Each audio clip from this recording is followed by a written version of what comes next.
Welcome to the introductory video Circuits 3 for the college prep class. In this section, we're looking at circuits that have both series and parallel elements or resistors. We've been looking at this in class, and actually I went and looked for see if there were some better resources, better videos that explained everything than what we've been doing in class. And I actually couldn't find any.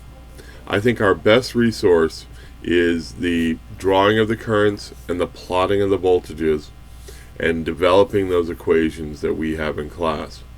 There is some useful information in the sections you're supposed to read after class, 14, 17, 19, and 20.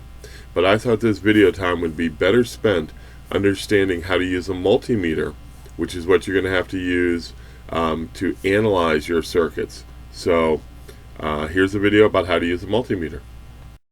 I'd like to demonstrate now using a Fluke multimeter. This Fluke digital multimeter is a general purpose meter.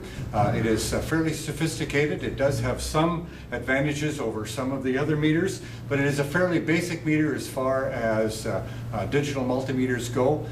Most meters will have the functions that we are looking at for measuring these basic functions for this DC supply.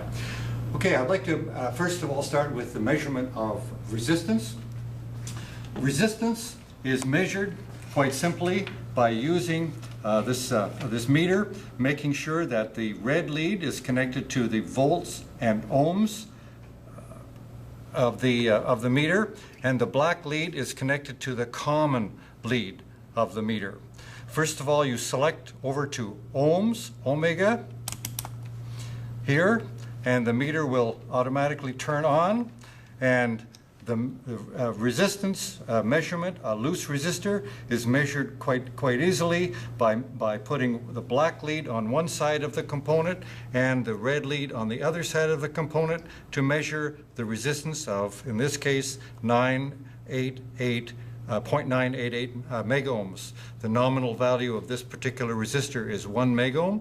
It's very important to remember not to hold both sides of the component, the loose component, because it's very easy to measure the resistance across your body if you do that. For instance, if I held both sides by my hands here, it would change to 0.5 of a megohm, whereas the actual resistance reading is 0.9 of a megohm.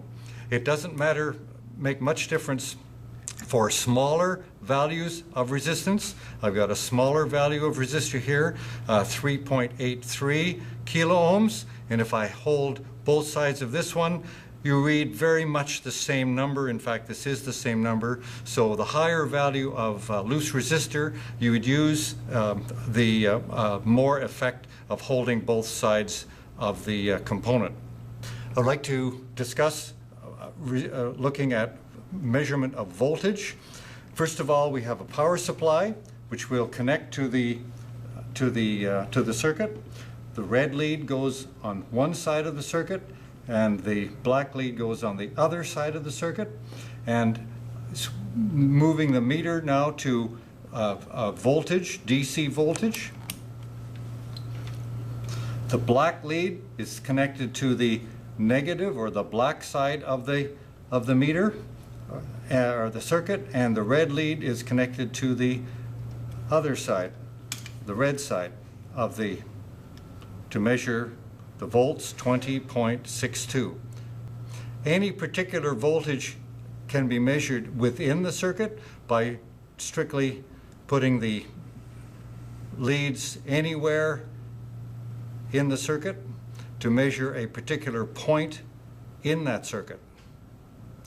Voltage may be read across a component, an individual voltage drop, by putting the black lead towards the black negative of the power supply and the red towards the red positive of the power supply, and a voltage can be read across a component. In this case, 5.12 volts. All right, so a lot of material and a lot of things go over.